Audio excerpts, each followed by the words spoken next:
Hi guys, good morning. So umaga pong ito, pag-usapan lang po natin yung tungkol sa rapture, no? Sa pagdagit po sa atin.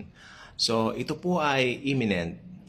Hindi po natin ito pwedeng ibase sa nararamdaman natin o yung tipong, uy, parang malapit na. Uy, parang dama ko na yung mga senyales sa mga tipong ganon.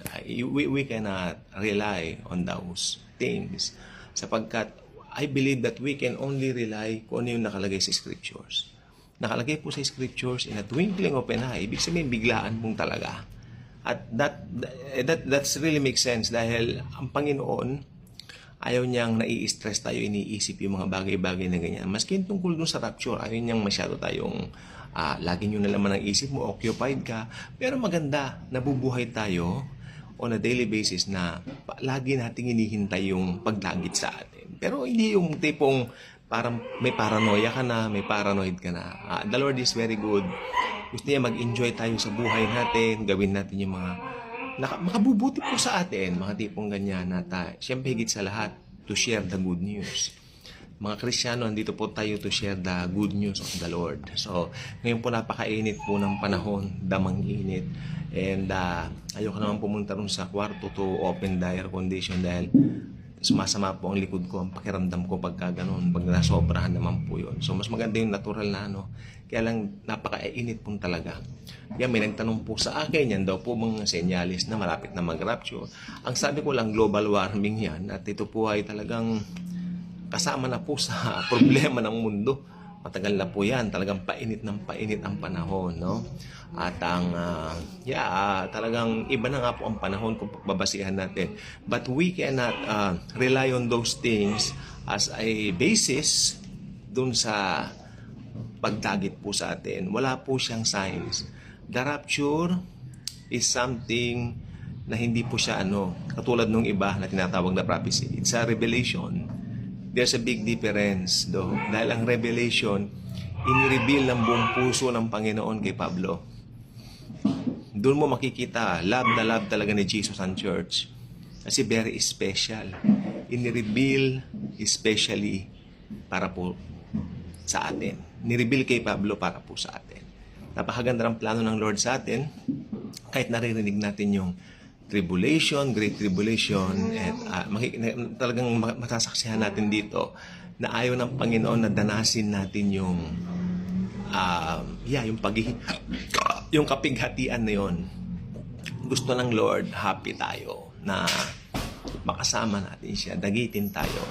Ngayon, paano hindi naman tayo, kasi halimbawa, hindi ka nag-aaral ng eschatology, hindi ka nag-aaral ng mga pangyayari sa present na na mundo natin, church age tayo ngayon, di ba? Bago mag-rapture. Hindi ka nag-aaral ng Bible, parang ganyan. Hindi ka nag-aaral ng eschatology. Ngayon, pa nag-rapture, magugulat ka. Di ba?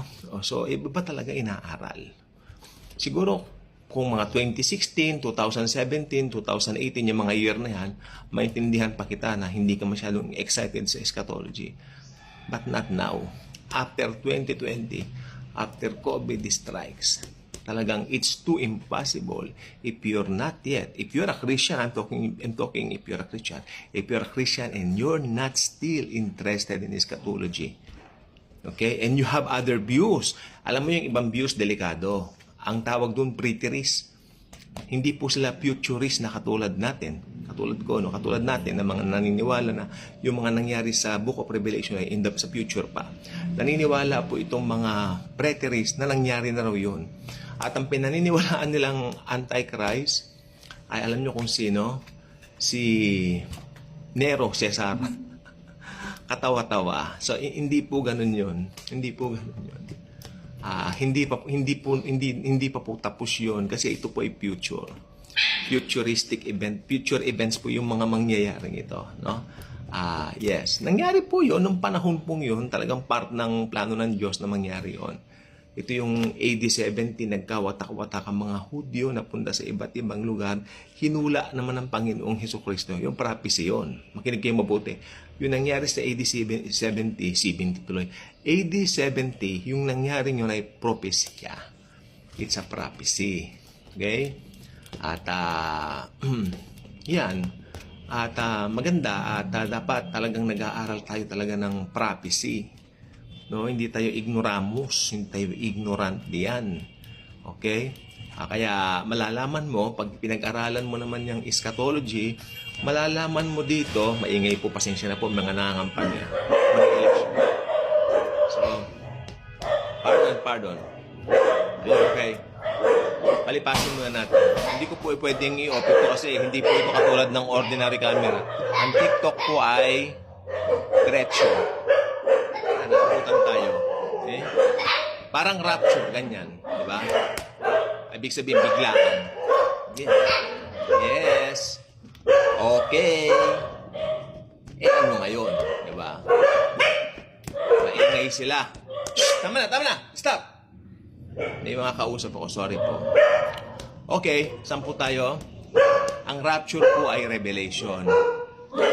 Revealed from the heart of the Lord Jesus. Revealed to Paul. Especially for the church.